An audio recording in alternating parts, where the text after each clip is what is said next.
What's up, everyone? We are back on the eve of week 13 for college football, breaking it all down for you on the DraftKings main or early slate, as some people would call it.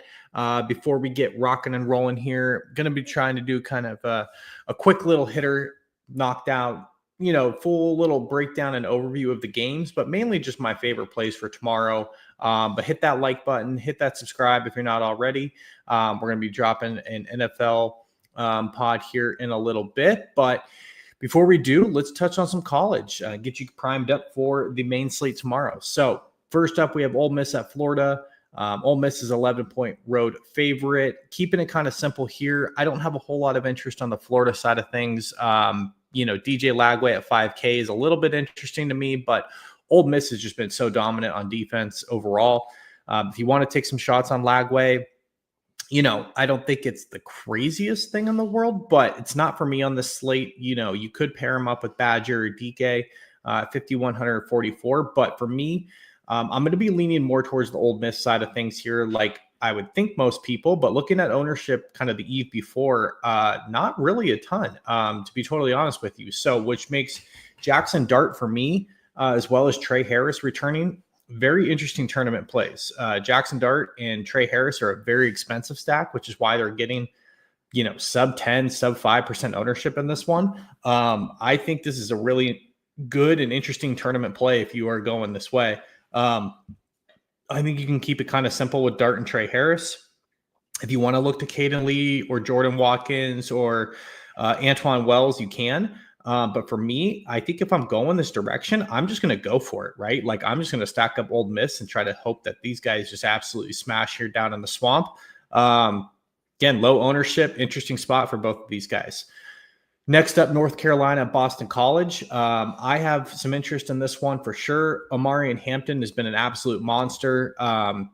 Projected, 25, 30 points at least in this one. 9,600 is not cheap, obviously. He's going to get about 25 to 30% ownership as well. So, he's kind of filling the old Ollie Gordon role, if you would say, for North Carolina here. But for me, most of my interest is going to come on the BC side of things. Grayson James is 6,400, had a pretty good game last week in his first start. Put up, I think, about 20 DraftKings points. I have some interest in Grayson James for sure. Kyle Robichaud, 5,600, definitely have some interest in him. He's probably going to be my highest owned back. If you've seen what he's done lately, 30 points about the last couple games. He's just in a great spot here. North Carolina doesn't really play a whole lot of defense overall. And BC has really leaned on him in the last few games, really taking the bell cow work from Trayshawn Ward, who I had a lot of interest in going into the season, but Robichaud has definitely taken over as the lead role here. So for me, he's going to be probably my highest owned back on the slate, just because I'm pairing him with a lot of high price guys and kind of mixing and matching up top. But Grayson James, I'm playing some lineups for sure that where I don't have Robichaud. In the passing game, it's probably Lewis Bond, but he hasn't really done a ton all year. If you want to pair him up and stack them, you can, but I don't think you have to. So for me, it's BC, Grayson James, Robichaud, and then if you want to go to Hampton, if you can afford him, definitely an interesting play there. Those are my kind of three favorite guys in this one. Moving on, Wake Forest to Miami. Miami coming off of a bye week after a loss. Cam Ward definitely in play as always. 10-5 is pretty expensive up top, but again, he's probably got the highest upside overall on the slate. We've seen him hit 30, 40 points, a few times this year. So it's not out of the question he does this, but I'm going to be taking bits and pieces of this Miami team all over and stacking them up. They're a 24-point home favorite versus Wake here. So I'll definitely have Cam Ward. If I can get Restrepo, obviously he's the main pairing option, but I'm going to be mixing and matching Horton, Jacoby George, and Sam Brown down at 3,700 as well. I think you could also take bits and pieces of this running game. Damian Martinez is 6,100. He's projected pretty healthy matchup here. So I like that. On the other side, it's probably Taylor Morton, 5,200 is my favorite play. So I'm going to keep it pretty basic there. Moving on to the next one, SMU. I like Kevin Jennings a lot. I like Brashard Smith quite a bit. And I like Roderick Daniels quite a bit. All three of those guys projected pretty well. Brashard Smith is going to get some ownership, no doubt about it, which makes Jennings, for me, kind of my favorite play in this one. I'm not really touching the Virginia side of the house. Next up, we've got a great real-life game in Ohio State versus Indiana. We'll find out if these Hoosiers are for real and if Ohio State's for real, to be totally honest with you. I think on the Ohio State side, Will Howard and Jeremiah Smith and Egbuka are always in play, no matter the matchup.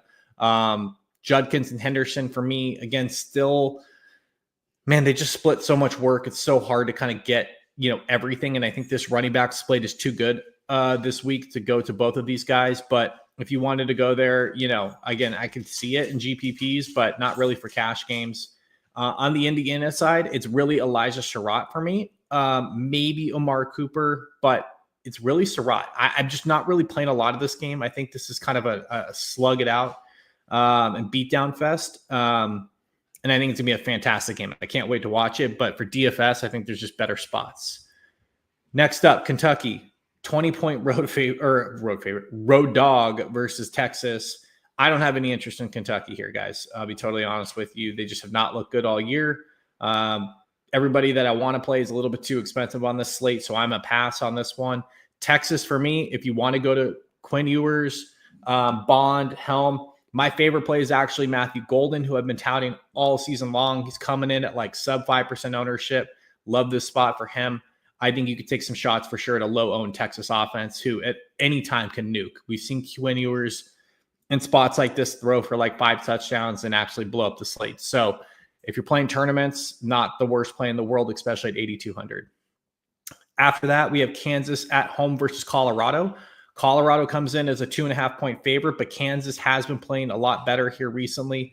I like Daniels. I like Neal. And I like Luke Grimm quite a bit. Skinner's going to play on the outside, I believe.